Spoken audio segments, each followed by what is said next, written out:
Goeiemôre my boetie en sissa, wees gegroet in die wonderlike naam van Jesus op hierdie geseënde Vrydagoggend.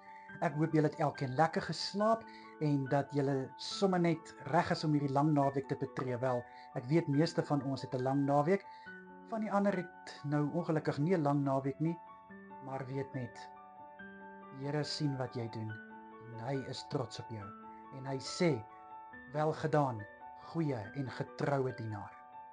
So ek wil graag vir ons bid vir hierdie naweek. Kom ons sluit die oë. Here, in Jesus naam baie dankie dat U ons deur hierdie week gedra het, Here. Baie dankie dat U met ons was, dat U saam met ons was. En Here, baie dankie dat U nog steeds met ons is en nog steeds saam met ons is.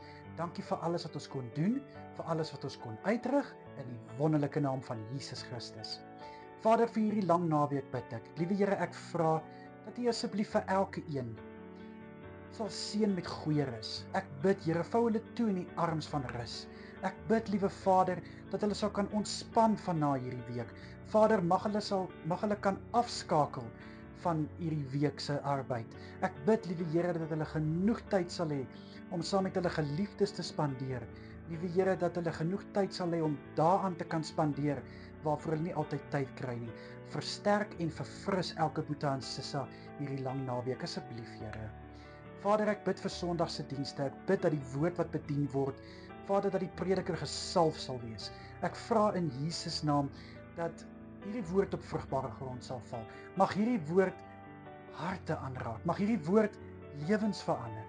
Ek bid in Jesus Christus naam, Vader, dat die worship span, liewe Here, die klanke wat van hulle monde en hulle hande afkom, laat dit 'n soete geur in die koninkryk loslaat en laat dit die gemeente in die diens inlei in Jesus naam. Vader, ek bid dat elke een wat 'n diensplig het in en om die kerk geseën sal wees. Ek bid, liewe Here, en sê dankie vir hulle bereidwillige harte, dankie vir die tyd wat hulle opoffer. Ek bid die goedheid en guns oor elke boetie en sissa wat serve in en om die kerk. Here, vir die aande wat voor lê, bid ek dat U asseblief vir elke een met 'n soete nagrus sal seën. Ek bid dat hulle goeie rus sal inkry, goed sal uitrus, dat niks hulle slaap gaan kom steur nie. Ek bid in Jesus naam, Vader, dat U asseblief elke een sal toevou in die arms van rus in hierdie aande. Ek bid, liewe Vader, dat hulle kalmte en rustigheid sal beleef in hulle harte en in hulle gedagtes. In Jesus naam. Vader, beskerm ook asseblief elkeen deur hierdie naweek.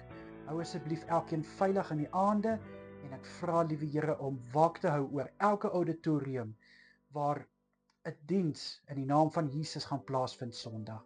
Asseblief, Here. Vader, en dan kan ek nie anders as om net vir U alle eer en lof te gee vir elke gebed wat U verhoor nie. Here, gebede waarmee U werk, waarmee U besig is, sê ek vir U baie dankie. In Jesus se kosbare naam is dit my gebed vir elke een. Amen en amen.